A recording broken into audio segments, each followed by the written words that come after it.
I don't love just anyone. I am not just anyone. I rock heels, I rock Jordans, and I wear wigs and rock my natural. Can you believe he says I'm pretty for a dark skin? He was dark skinned. I bought some Hennessy for these niggas. Wonder if they love their mother. I love their skin color. Hey Smoochies, welcome back to my channel. If you're new, my name is Semyia, and today, as promised, I'm doing a Q&A.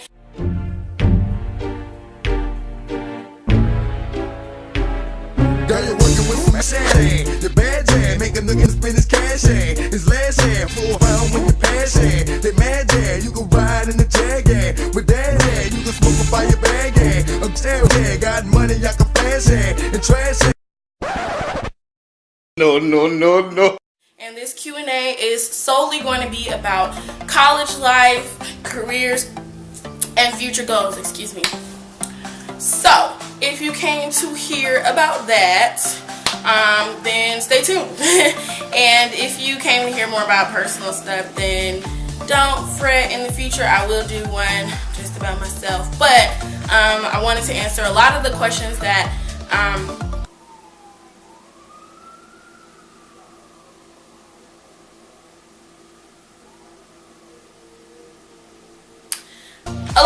that people ask me in my DMs, in my email, and etc., and also answer some of the questions that people haven't asked yet, but maybe they wanted to. So this gave them the kind of a initiative to ask those questions. So instead of privately responding to people like I would normally do, I'm just going to answer them for everyone, just in case somebody has the same questions. I'm going to answer them here today for y'all. This wasn't a question, but just in case you guys didn't know, I'm wearing this Tuskegee University shirt because I attend Tuskegee University. So my answers are going to be about my experience at Tuskegee University. So yeah, just warning y'all. Let's go with these questions now. So the first question is, what's your major? My major is political science with a minor in English. What is it like going to school away from home? That's a really good question. For those of you guys that do not know, I'm from the West Coast. I've been down south for 7 years on my own. I don't have any relatives that I know of that live down here, so I've been on my own. And one thing about me is I've always been the type of person to just get up and do things. Like if I want to do something, I don't let anything hold me back, anything stop me. Fear of new places, new people, that sort of thing was never a thing for me. I knew at a young age that I wanted to go to school kind of out of my comfort zone and far away. I didn't know specifically where I was going to go, but I knew I didn't want to go to school where I was from. So I purposely did not apply to any colleges on the West Coast. So that I could go as far away as possible. And for me, it's a little bit of like good and bad, obviously, to being so far away. But the good outweighs the bad. So for like the bad part is that, you know, when holidays come, it's not affordable to go home every single holiday, every weekend that I would like to. So whereas other classmates and peers might travel home quite often, sometimes once a month, sometimes even 3 times a year, I go home once a year. So that's kind of hard because I miss out on a lot of things family related, and it's really hard on me because it makes me very sad, and it does make me feel left out. However, the plus side is that I don't think that I would have matured as much if I was under my parents' thumb all the time. Like if I had to live under their roof to go to school, if I had to be too close to home, I would use that as a crutch. Like I would not have matured, I would not have grown, I would not have wanted to, like, you know, do my own thing, be my own person, and just kind of like become independent. So being out here has forced me to, you know, because I've struggled, you know, trying to make it on my own and do things on my own here. It has forced me to figure things out by myself. It has forced me to become an adult and make adult decisions and things like that prior to graduating college, you know, which a lot of people They don't get to get that experience till after they've gotten their degree, and there's nothing wrong with that, because honestly it's cheaper to live with your family. The stress and the hassle is not for everyone, and sometimes it is very difficult, but I like being on my own. I like having my own place. I like having my own rules. I like to be able to make my own decisions, my own choices, still with the guidance of my parents. I don't leave them out of my life and out of my choices. I still talk to them. I still come to them for advice and counsel, but ultimately I am the deciding factor of my own life. Why did you choose an HBCU over a PWI? Well, I didn't choose an HBCU over a PWI. I chose a college over other colleges. And that's just kind of how I look at it, because I applied to both HBCUs and PWIs. I actually applied to most PWIs. I got accepted to every school that I applied to.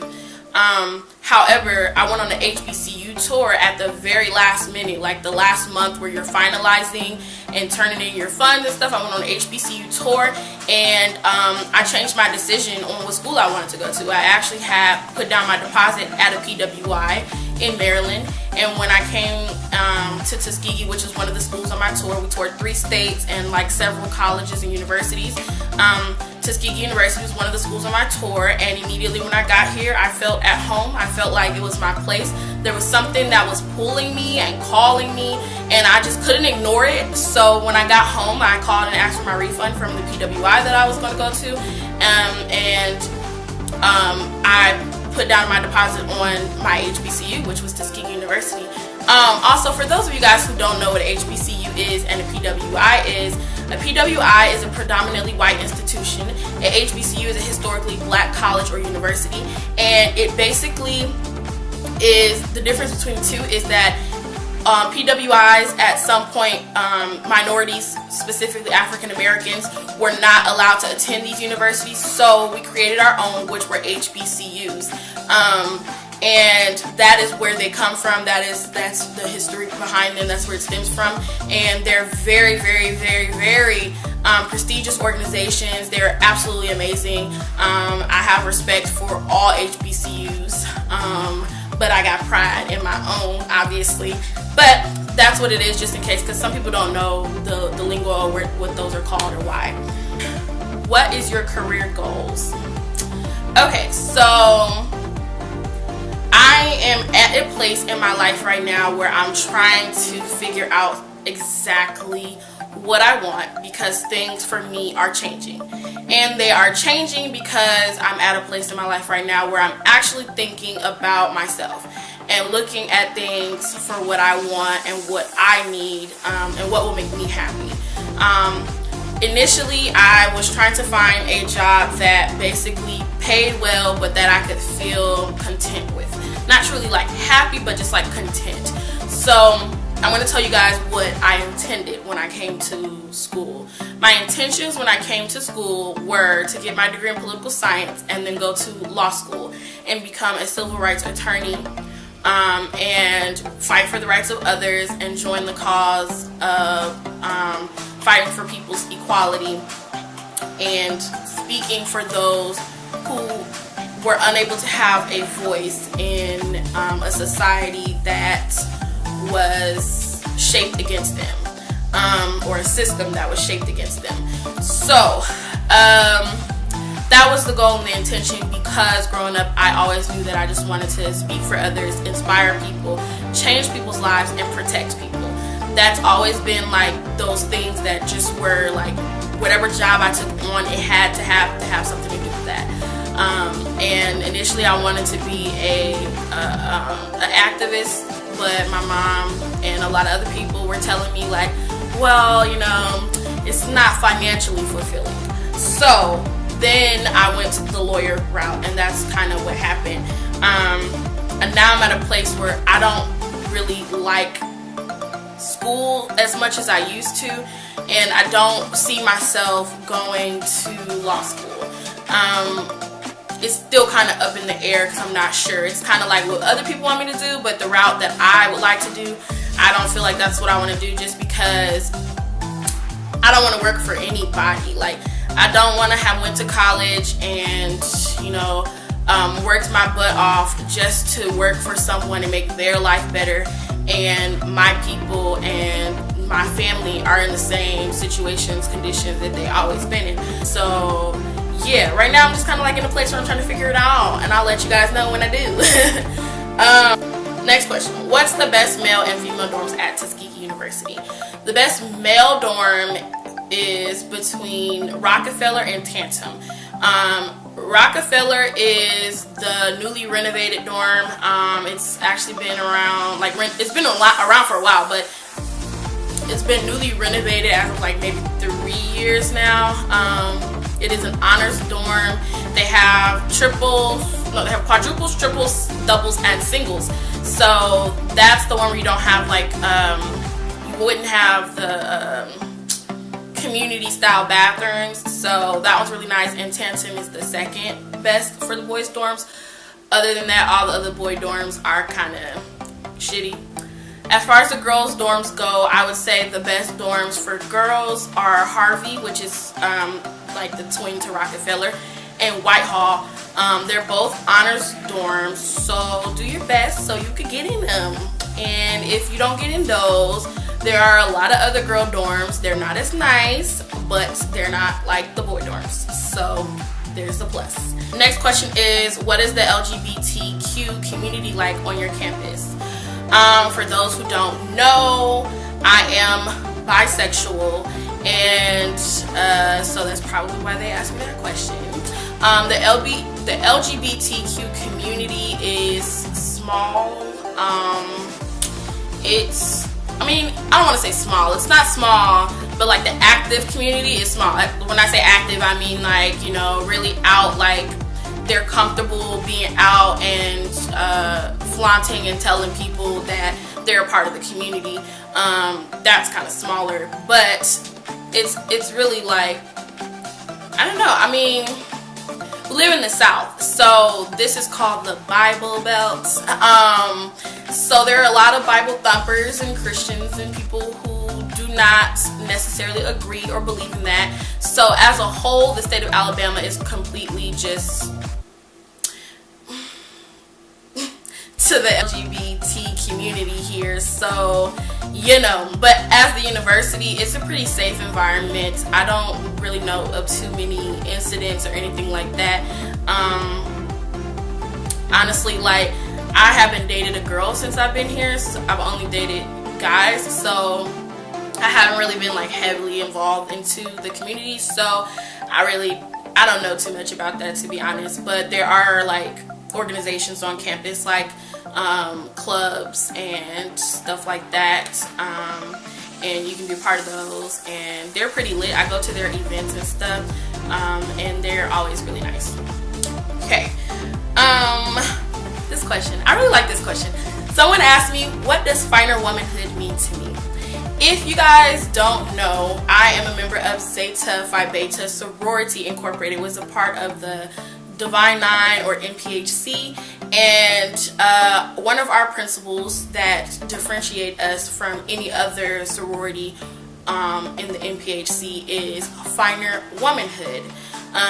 All the other organizations have, you know, principles that are in common, like scholarship, service, sisterhood, you know, the basics. But finer womanhood is specifically unique to Zeta Phi Beta Sorority Incorporated, and it is one of the biggest reasons why I joined this organization. So I'm going to tell you guys what it means to me, but I do want to say that finer womanhood is different for any person. It represents something different for each individual. What finer womanhood means for me is, it means being genuine, it means intelligence, it means honesty, it means integrity, it means gracefulness, it means being sisterly, it means being a woman of conduct, it means standing up for the rights of others, and it means being a leader and a trailblazer. It means so many things, honestly, but a finer woman, there's nothing like it. There's women, and then there's finer women. Next question is, what D9 organizations are currently on your campus? Okay, so I'm just gonna go in order of founding. So we have, I'm sorry, just for you guys, if those who don't know or are new to this, D9 stands for Divine Nine, which are the 9 fraternities and sororities that are part of the MPHC. Also, they're BGLO, so Black Greek Letter Organizations. So yeah, we have the Alphas, the men of Alpha Phi Alpha. We have the ladies of Alpha Kappa Alpha. We have, well, coming back next semester, we're going to have the men of Kappa Alpha Psi return. We have the ladies of Delta Sigma Theta. We have my brothers, the men of Phi Beta Sigma. We have, obviously, us, the finer women of Zeta Phi Beta. And we have the ladies of Sigma Gamma Rho. So, sorry, I kicked my camera. We got 7 out of the 9 organizations on our campus. We are only missing the men of Omega Psi Phi and the men of Iota Phi Theta. But all sororities are presently on the yard. The next question is, are freshmen allowed to have cars, and would you recommend them? Yes and yes. Freshmen are allowed to have cars. I would recommend them because we're in a small town and everything is not easily accessible to you for walking distance. And we have basic things in this town, but there are some things that we do not have that you might need to go to the towns over, which are about a 15-minute drive. So you want a car, or you want to know somebody with a car. But yeah. What type of clubs and organizations does your college offer? My college offers Greek organizations, Greek letter organizations. It offers state clubs. It offers honors fraternities, which clubs that have to do with your major. It has the NAACP, one of the largest chapters. We have pre-alumni council. We have student government association. A whole bunch of stuff, and you can even create your own club or organization also. On campus or off campus housing, and why? Well, when you are a freshman, you don't have a choice unless you live with a parent here somewhere. But yeah, as a freshman, you don't have a choice. You live on campus. But after that, you can live off campus, and I prefer off campus housing because on campus is too strict. There's no visitation of the opposite sex in your room, or anything like that. There are strict rules, so you can't have like loud music, you can't have candles, you can't cook in the dorms.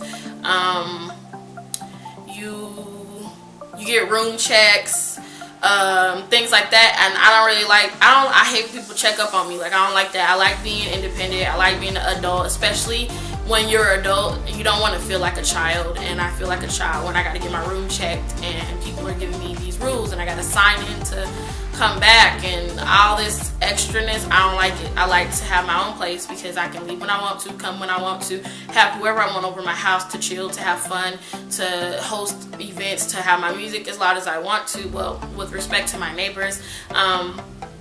And I don't have to have all these rules, and I actually pay less than I would in a dorm. So I pay less to have less drama. And I don't like community style bathrooms. I don't like, everybody ain't raised the same. So when you live in a dorm, you're forced to deal with people who ain't raised the same. And not to be judgmental, but sometimes you just don't want to coexist with people when you don't have things in common, as far as like how you run your household or your room or whatever. And to live with people is just completely, not cool. Oh, the next question is, how do you, quote unquote, do your research? So, this question came about because with the MPHC, people like ask questions on a public domain about, or recruitment and information about the organization and how you join and that sort of thing. and they get a similar response. It's a pretty generic response, and we all are guilty of saying it, and that is, do your research. And it's not to be a jerk or anything like that. It is, for one, it's important for us to know who's truly interested in your organization. And if someone is really interested, then they take the initiative to do the research. You want to learn more information about it, you have all the resources at the tip of your fingers. You know, this is not 1920 when we was founded, where you got to go ask somebody to. You have the internet, you got smartphones, you know, you got YouTube, you got Google, like you can Google the stuff. So basically, when we say do your research, we mean go on these websites. We have different websites for our organizations, and I will link them, the official websites to each of the Divine Eye organizations. I'll link them, you know, just in case you really just can't find it on Google. I'm gonna link them in the description box so y'all can find it to each and every one of them, okay? But if you go to these websites, you can find general information about the organization, our founders, the principles, our motto. You can find our colors, our symbol. You can find, you know, influential people who are members. You can find the founding date. You can find the school we were founded at. You can find the reason we were founded. You know, you can find a lot of stuff. You just go on the website and just check it out. So when they say do your research, they just basically just mean to look at all of the different organizations, not just the one that you think you're interested in or the one that you were mostly exposed to. Because if I did that, I wouldn't be a Zeta. You know, I wasn't exposed to nothing when I was a kid. And then when I got to college, I was exposed to another organization through someone personally, and I did my research. It would have been easy to be like, okay, well, I know somebody, you know, they could write me a letter, I could ask them questions, you know, and I could go that route. It would have been easy to say that, right? Not saying that they would have chosen me because that's cocky, but I'm saying like it would have been easy for me to determine that I could go that route instead of going the route that I went now, because I did my research and I found something about Zeta that I liked better than all the other ones. And the historical background on each of these NPHC organizations, the sororities and the fraternities, are very, very interesting and groundbreaking, and they're just nice to learn about anyway. You know, you want to know about the council you're going to join, because it's not just about one sorority or one fraternity. You're all part of a council with similar goals for the Black community, for the world. You know, you're all part of the same council with similar goals. The competitiveness and cattiness is all fun for step shows and stroll offs and undergrad life, but when it's all said and done and you leave your campus, everybody is together in a melting pot, putting in work to make sure that we can uplift our communities and change things, and, you know, spark a fire to change things, you know. So it's important to learn about all the other organizations. You should want to know, and you should want to be well informed to make an informed decision. Why would you want to decide something when you don't know what the other options are? It's like more common sense, to be honest. You want to be well informed when you make a decision, because the worst thing in the world is to choose something just because you think that that's going to be the easiest route for you, or because it was in your face all your life, or because, you know, your mama, your grandma, your uncle, your auntie, your neighbor, you know, somebody baby daddy, you know, join this organization. That would be a failure to you. Like, that wouldn't be a failure to you and that organization, because then you won't love it. You won't put as much into it, you know. And there are people who do that, unfortunately, and honestly, I don't recommend that at all. Like, do your research.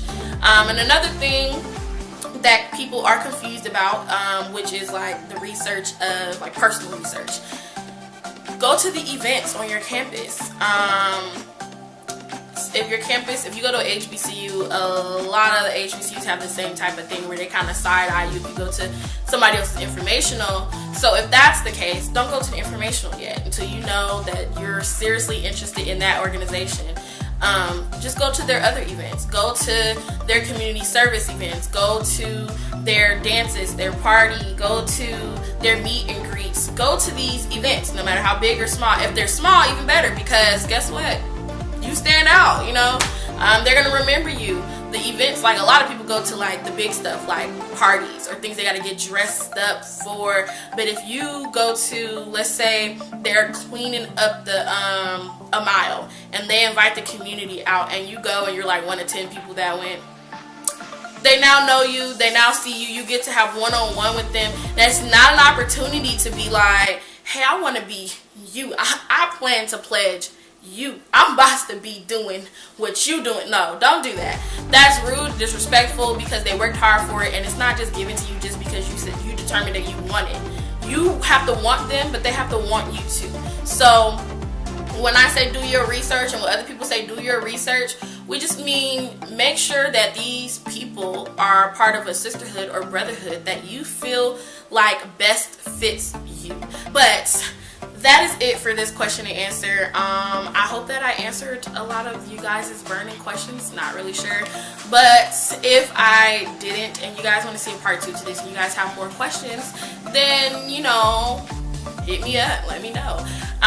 If I answered all your questions and you found that you liked this video and it was informative to your life, give this video a thumbs up, leave a comment, let me know what y'all want to see next, and don't forget to subscribe to my channel, because if you're not subscribed to my channel and you be watching my videos anyway, join the family. What are you doing? Okay. But yeah, subscribe to my channel and hit the bell for the notification. Or is it on this side? I don't know, whichever side it's on. Hit the bell to get notified whenever I post on my channel. I post very consistently. I've been working on that, so I make sure that I try to get videos out to y'all whenever I can, because that is something that I've been working on in myself, and I'm really proud of that. So tell a friend to tell a friend, because y'all, you know, I try to give y'all what y'all want. So if y'all want something else, let me know. Other than that, it's been great. Thank you guys for tuning in, and I'll see you guys next time. Smooches. I got a condo in Manhattan. Baby girl, what's happening? You and your ass invited, so gonna get to clapping. Go pop it for a plan, pop it for me. Turn around and drop it for a plan, drop it for